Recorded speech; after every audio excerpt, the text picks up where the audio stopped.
BFM Business présente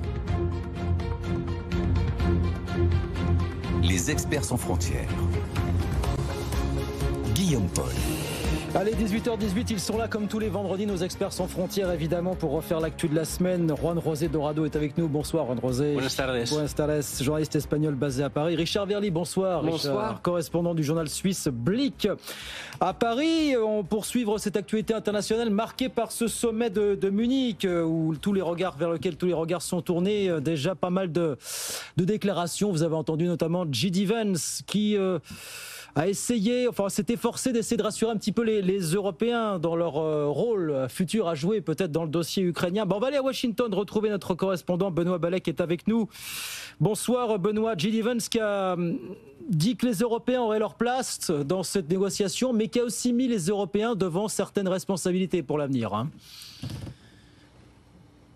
Oui, effectivement, un discours plutôt aux airs de sermon, on va dire. Avec Donald Trump, voilà ce qu'a dit J.D. Vance, il y a un nouveau shérif en ville. C'est ce qu'a assuré le vice-président américain, qui a donc appelé l'Europe à renforcer ses capacités de défense pour permettre à Washington de se concentrer sur les menaces dans le reste du monde. Voilà ce qu'il a dit, J.D. Vance.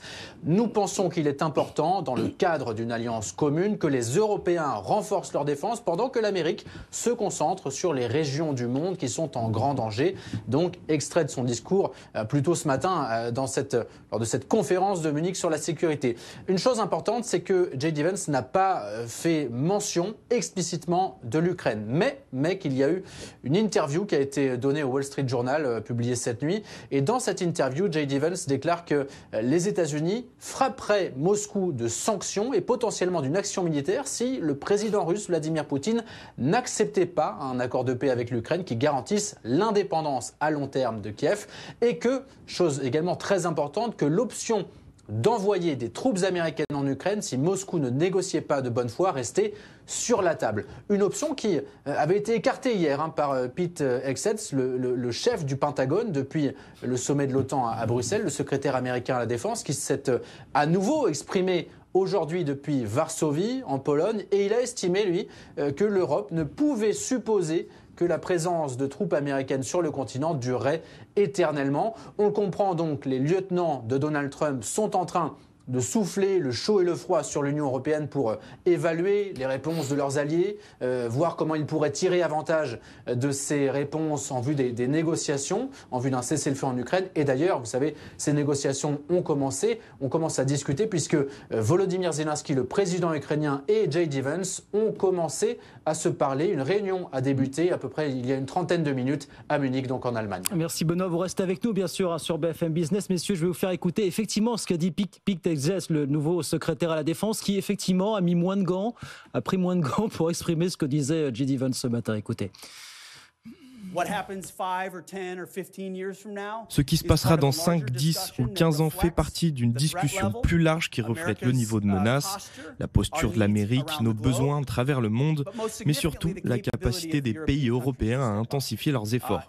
C'est pourquoi notre message à nos alliés européens est si clair, c'est le moment d'investir, car on ne peut pas partir du principe que la présence américaine durera éternellement.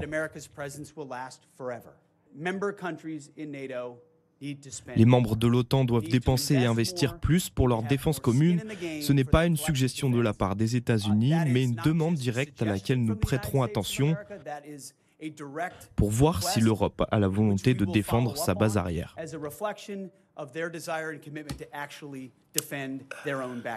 Voilà, le secrétaire à la Défense, Pete Hegseth, il y a quelques heures du côté de Varsovie. Est-ce que les Américains, là, en débarquant en Europe, savent exactement ce qu'ils veulent faire sur l'Ukraine en attendant de parler de l'avenir de l'Europe et de l'avenir de la défense européenne? Est-ce qu'ils sont au clair avec eux-mêmes sur ce coup-là, ou alors est-ce qu'ils lancent des... Alors je pense que l'administration Trump est au clair sur deux choses. La première chose, c'est qu'il faut que les combats s'arrêtent pour que Donald Trump dise « j'ai fait ce que j'ai promis, j'ai arrêté la guerre en Ukraine ». Ouais. Ça, il va falloir que les combats s'arrêtent.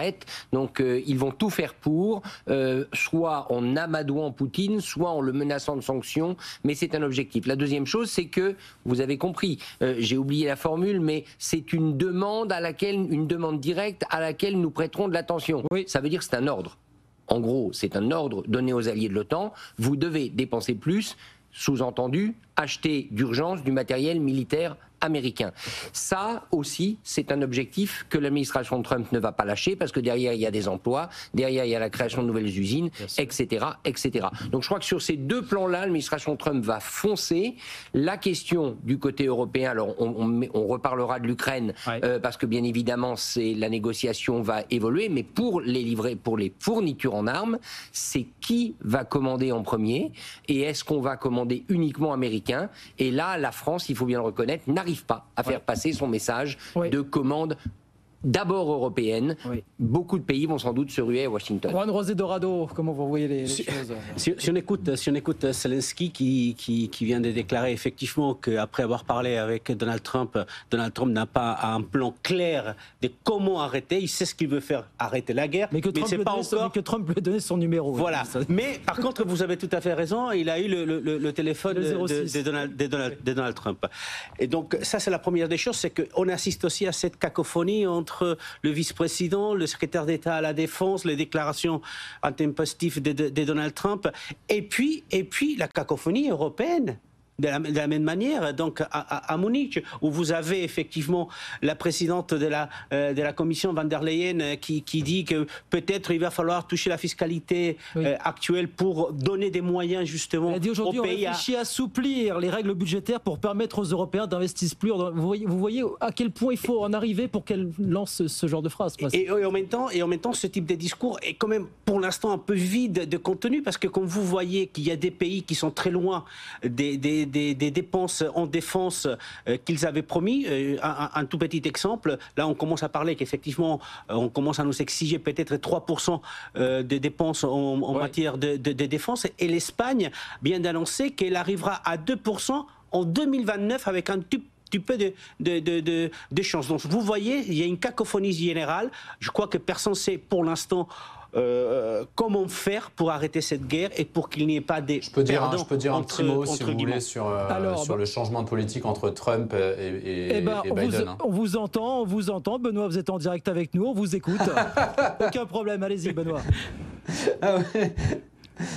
Non, je voulais réagir à ce que j'entendais. Effectivement, je trouve qu'il y a quelque chose d'intéressant à voir aussi, c'est dans la façon dont Donald Trump se compare différemment de Joe Biden. Alors effectivement, on savait qu'il allait y avoir des différences entre ces deux chefs d'État, mais je trouve que d'abord il faut revenir avant-hier, ces coups de téléphone, ces deux coups de téléphone. Donald Trump appelle d'abord Vladimir Poutine. Il ressort de cet échange que, d'après Donald Trump, les négociations peuvent immédiatement commencer, et ce n'est qu'ensuite que Donald Trump passe un coup de téléphone à Volodymyr Zelensky. Ça ne se produisait jamais quand c'était Joe Biden aux manettes. L'ancien président démocrate consultait d'abord toujours son allié ukrainien avant d'envoyer des messages au Kremlin qui allaient revenir. Et puis, il y a cette rencontre qui va vraisemblablement avoir lieu dans les prochaines semaines, dans les prochains mois, entre Vladimir Poutine et Donald Trump, qui a annoncé que ce serait en Arabie Saoudite